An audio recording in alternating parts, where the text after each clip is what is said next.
반갑습니다. 대구에서 25년이라는 긴 시간 동안 철학관의 자리를 지키며 수많은 인생의 실타래를 정성껏 풀어온 역학자입니다.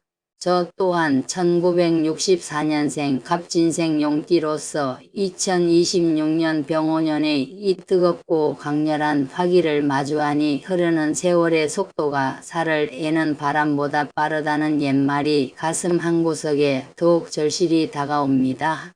오늘 이 자리는 저와 동시대를 호흡하며 인생의 경랑을 함께 넘어오신 1957년생 정유생 닭띠 선생님들의 고귀한 인연을 위해 마련했습니다.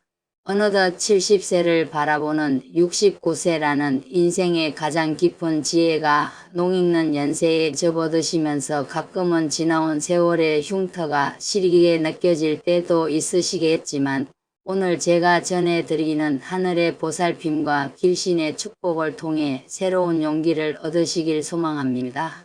본격적인 이야기를 시작하기 전에 화면 아래의 구독과 좋아요 버튼을 꼭 눌러주시고 댓글창에 선생님께서 꼭 이루고 싶은 간절한 소망 하나를 정성스럽게 남겨주십시오. 저도 대구의 상담실에서 선생님의 그 간절한 마음이 하늘의 응답을 받도록 함께 두 손 모아 기도하겠습니다.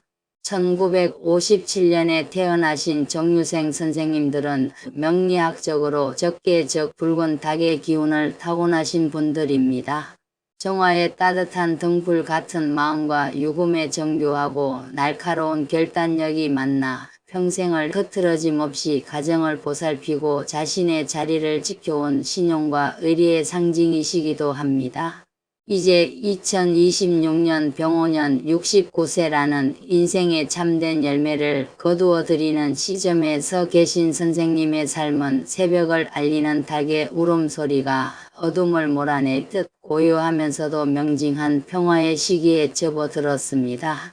젊은 시절 거친 풍파를 온몸으로 막아내며 가족과 자식을 위해 남모르게 애태우셨던 그 시간들은 이제 하늘의 신령한 복록이 되어 선생님의 말년을 더욱 정갈하고 안온하게 지켜줄 준비를 마쳤습니다. 정유생 선생님들의 가장 큰 명리학적 특징은 예의가 바르고 미적 감각이 뛰어나며 한번 마음먹은 일은 끝까지 완수해내는 강단 있는 성품을 지니고 있다는 점입니다. 69세라는 연세에 이러한 기운이 날선 예민함이 아닌 삶의 깊은 자비심으로 승화되기 위해서는 나를 돕는 은밀한 기운이 필요한데 그 첫 번째가 바로 월덕기인입니다.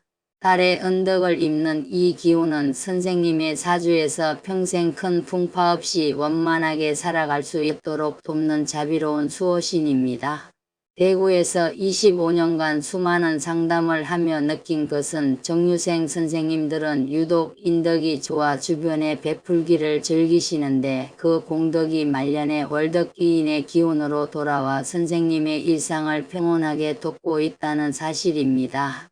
지금 이 순간에도 이 귀한 기운이 선생님을 호위하고 있음을 굳게 믿으셔도 좋습니다. 두 번째로 정유생 선생님의 지혜와 총명함을 더욱 빛내주는 보배로운 기운은 바로 문곡기인입니다. 학문과 예술 분야에서 탁월한 성취를 돕는 이 기운은 69세 이후에도 정신을 맑게 유지하고 삶의 품격을 높여줍니다. 선생님께서 평소 글을 쓰거나 예술적인 취미를 즐기실 때 이 기운이 작용하여 주변의 존경을 받게 되며 남다른 통찰력으로 세상을 바라보는 해안을 갖게 됩니다. 문곡기인의 기운은 선생님의 노후를 지적 즐거움으로 채워주며 우아한 어른으로서의 자태를 밤낮으로 지켜주고 있습니다.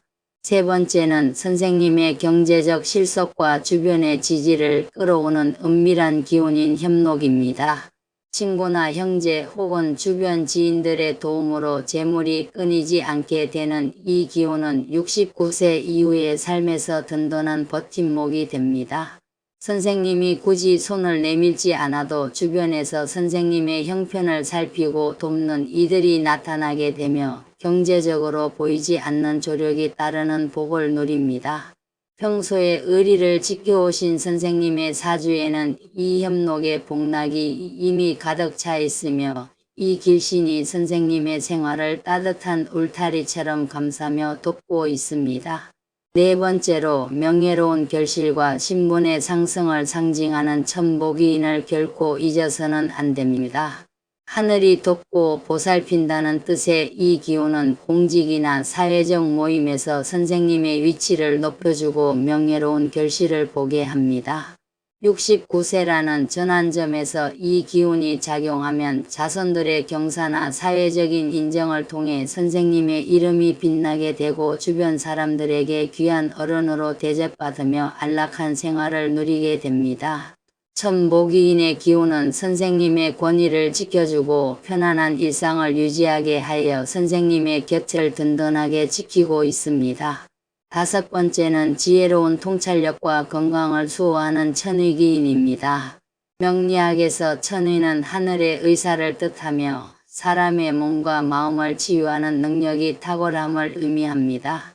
69세 이후의 삶에서 건강만큼 소중한 자산은 없기에 이 기운은 선생님이 본인의 건강을 스스로 다스리고 주변 사람들에게 따뜻한 치유의 조언을 건네는 덕망 있는 어른이 되게 합니다. 이 길신이 선생님의 기력을 보강하고 맑은 정신을 유지하게 하여 병마가 감히 근접하지 못하도록 돕고 있음을 기억하십시오. 인생이라는 험난한 고개를 넘으며 오시느라 선생님께서는 때론 남모를 배신감에 눈물 짓고 때론 너무 바른 소리를 하다가 오해를 사기도 하셨을 것입니다. 하지만 명리학의 깊은 이치로 볼 때 그 모든 고초는 선생님이라는 정교한 보석을 더욱 빛나게 하기 위한 신의 안배였습니다. 우리가 귀인과 길신의 존재를 믿고 감사해야 하는 까닭은 그것이 요행을 바라는 마음이 아니라 내 마음의 파동을 긍정의 빛으로 채울 때 대자연의 거대한 울로가 선생님께 응답하기 때문입니다. 대구에서 25년 동안 철학관을 운영하며 제가 목격한 단 하나의 진실은 운명은 내가 어떤 마음의 창문을 여느냐에 따라 들어오는 햇살의 양이 달라진다는 사실입니다. 지금 이 순간에도 여러 길신이 선생님을 돕고 있다는 그 믿음이 기적을 만듭니다. 명리학의 정수는 나에게 허락된 그릇을 깨닫고 그 크기만큼 넉넉하고 정직하게 살아가는 안본지족의 지혜에 있습니다.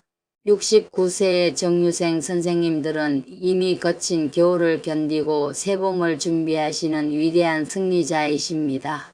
이제 와서 남의 그릇을 탐내거나 세속적인 욕심에 집착하는 것은 모처럼 찾아온 길신의 기운을 스스로 밀어내는 안타까운 일입니다. 붉은 닭이 보석 같은 자갈을 골라내듯 선생님의 삶도 이제는 불필요한 것들을 덜어내고 진실한 것들로만 채우는 비움의 미학을 실천하셔야 합니다. 욕심을 내려놓은 그 빈자리야말로 귀인들이 내려와 함께 차를 마시는 가장 향기로운 자리가 되며 그 비움 속에 비로소 진정한 평온이 담긴다는 점을 명심하십시오. 운명은 하늘이 써준 시나리오 같지만 그 시를 아름답게 낭송하는 주인공은 오직 선생님 자신이십니다. 69세라는 연세는 그 어느 때보다 마음의 힘이 운명의 길을 결정짓는 중요한 시기입니다. 나이가 들수록 원망보다는 찬사를 불평보다는 축복을 입버릇처럼 하셔야 합니다. 선생님이 고맙다 이만 하면 충분하다라고 스스로를 축복하는 순간 사주 속에 숨어있던 흉한 기운들은 눈 녹듯 사라지고 월덕기인과 천복기인의 상서로운 기운이 선생님의 남은 여정을 찬란하게 호위하게 됩니다. 선생님의 그릇이 크면 큰 대로 작으면 작은 대로 그 안을 맑고 향기로운 지혜의 샘물로 채우면 그것이 바로 극락이고 성공한 인생입니다. 저 또한 1964년생 갑진생 용띠로서 인생의 덧없음을 누구보다 절실히 느끼고 있습니다. 대구의 상담실 마당에서 계절이 바뀌는 것을 보며 내리는 결론은 말년의 진정한 갑부는 금고에 돈이 많은 사람이 아니라 마음의 고요함을 얻고 주변 사람들에게 귀인이 되어주는 사람이라는 점입니다. 1957년생 정유생 선생님, 선생님의 사주에는 이미 하늘의 보살핌이 층층이 쌓여 있습니다. 월덕의 자애가 평안을 부르고 문복의 지혜가 명예를 지키며 협록의 기운이 생활을 수호하고 있습니다. 이 모든 길신이 지금 이 순간에도 선생님을 돕고 있음을 한시도 의심하지 마십시오. 지금부터 우리네 인생길에서 진실한 조력자인 귀인을 내 곁으로 불러 모으고 그 귀한 존재를 단번에 알아보는 법에 대해 들려드리겠습니다. 집중해 주십시오. 첫째로 내가 먼저 누군가의 고단한 삶에 시원한 그늘이 되어주겠다는 자비로운 마음을 가슴속에 품어야 그 향기에 이끌려온 귀한 인연이 귀소로 내 인생의 마당으로 들어오게 됩니다. 둘째로 보잘것없는 일에도 감사함을 잊지 않고 고마운 마음을 입술 끝에 매달아 두면 내 주변의 탁한 공기가 맑게 정화되어 나쁜 인연은 제 발로 물러가고 복된 기운을 가진 인연들이 꽃에 모여드는 나비처럼 모여들게 됩니다. 셋째로 참된 귀인은 눈을 현혹하는 화려한 치장이 아니라 내가 깊은 수렁에 빠져 허우적될 때 변함없이 자리를 지키며 쓰디쓴 조언을 아끼지 않는 사람임을 통찰하고 그 진심의 깊이를 반드시 헤아려야 합니다. 넷째로 자신의 내면을 고유하고 깊은 지혜의 샘으로 가꾸고 스스로를 귀하게 대우하며 사랑할 때 비로소 그 고결한 결에 어울리는 높은 수준의 귀인이 내 삶의 울타리를 넘보게 됩니다. 다섯째로 타인의 부족함보다 숨어있는 재능을 먼저 발견하여 진심으로 추켜 세우는 습관은 상대방의 가슴속에 잠든 귀인의 기질을 흔들어 깨우는 가장 강력한 명리적 비방이 됩니다.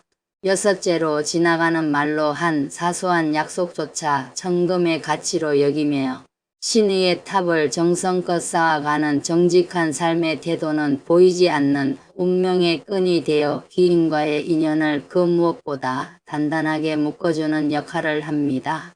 일곱째로 누군가를 탓하는 원망의 말과 부정적인 기운을 과감히 씻어내고 늘 온화한 표정과 여유를 잃지 않는 것만으로도 내 사주 속의 길신들이 제 기운을 발휘하여 상서로운 인연을 불러들이는 마중물이 됩니다.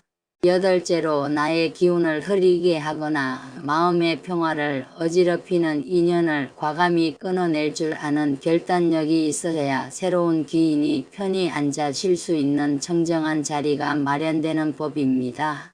아홉째로 귀인은 뜻밖의 장소나 아주 평범한 일상의 만남 속에 보석처럼 숨겨져 있는 경우가 많으니 스쳐가는 작은 인연 하나도 소홀히 대하지 않고 정성을 다하는 지극한 마음가짐이 필요합니다. 마지막으로 귀인의 복이라는 것은 결국 내 마음이 투영되어 나타나는 거울임을 깨달아 매일 아침 거울 속에 자신을 보며 선한 의지와 자비로운 마음을 다지는 것이야말로 인연법의 가장 큰 핵심입니다. 마지막으로 당부드리고 싶은 말씀은 오늘이라는 하루를 인생의 가장 찬란한 선물이라 여기고 소중히 다루시라는 것입니다. 69세의 삶은 저무는 해가 아니라 내일의 더 큰 빛을 준비하는 가장 고요하고 아름다운 황혼입니다. 선생님의 그릇에 담긴 깊은 인생의 정수를 주변과 나누며 남은 여정을 당당하고 품격 있게 걸어가시길 바랍니다. 마음먹기에 따라 선생님의 내일은 오늘보다 더 평온하고 아름다울 것입니다. 대구의 철학관 기둥 아래에서 선생님의 건강과 만복을 위해 매일 새벽 정화수를 떠놓고 간절히 기도하겠습니다.